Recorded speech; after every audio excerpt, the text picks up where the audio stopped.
Hey, welcome back to this week's study. We're on Malachi 1, 6 to the end. And this is called, Where Are the Fear and Honor? That's what God is asking. Where's the fear and honor that is due me? And so we've seen people were bringing their roadkill, their trash worship to God and saying, hey, this is what I'm giving to you. You need to take this. And then they played ignorance, thinking, well, why is God upset? I worshipped him. I did what he told me to do. So that's where they were at. But God says, no, my people will make my name great. My name will be great among the nations. That's going to happen. Doesn't matter what you guys do. So I will have a people that will do that. Make no doubt about it. That will happen.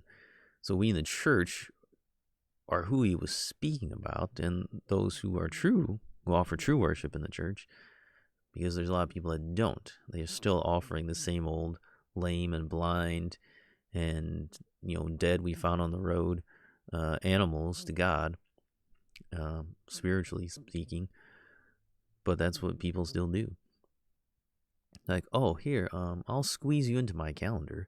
And God's people, yeah, I'll try to figure out some time when I get to do that. And, oh, my gifts, well, I'll figure out some way to do that when I have time. So that's what we do. And we'll see you here in the last few verses here of how the people in Malachi's day were doing. So first thing we see is that the table is polluted. They treated the worship of God as a common thing. The sacrifices were viewed as just going to the butcher shop, really. Having to give a sacrifice became tiresome and mundane. There was no sacredness in the worship. The priest permitted everything instead of correcting and rebuking the people. So the table of the Lord was polluted, but only because they made it so. There's a real danger for us to make worship like our normal everyday life. We want the music to be the same as the world's. We want videos, entertainment, because that's what we ingest all day long. We want screens in front of us all the time. We don't want to fellowship.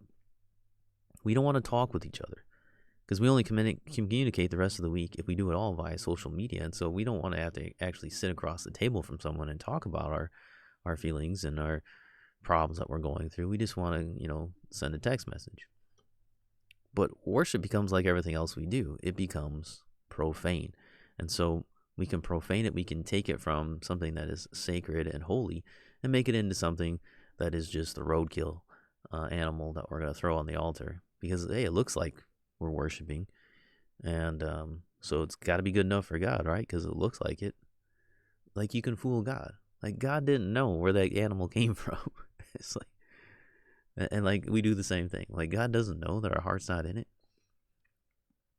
Or that we're only going because we're getting something out of it.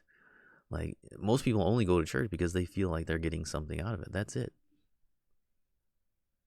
Right?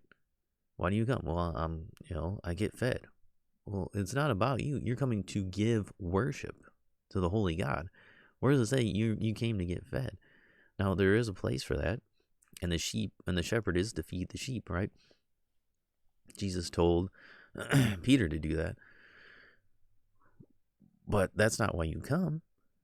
You're coming to worship. They're calling you to worship. Most worship services have a call to worship. You're called to come to worship God. It's not called to come and get your worship. Called to come and get what you want for today. Come get that spiritual high that you're looking for. That, endorphin rush that you can, instead of doing drugs, you're doing worship. Some people treat it like that. But it becomes profane because it becomes like everything else in your life. It's not anything different.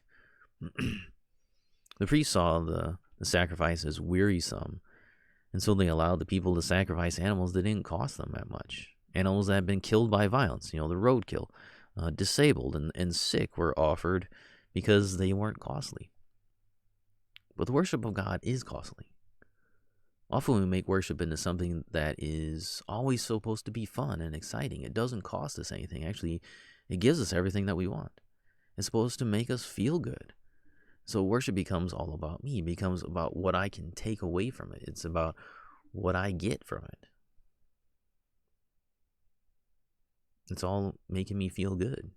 If it makes me feel bad, then I don't feel like I was fed. If it makes me feel shame because I have unrepentant sin in my life, then I don't want that. It's not good.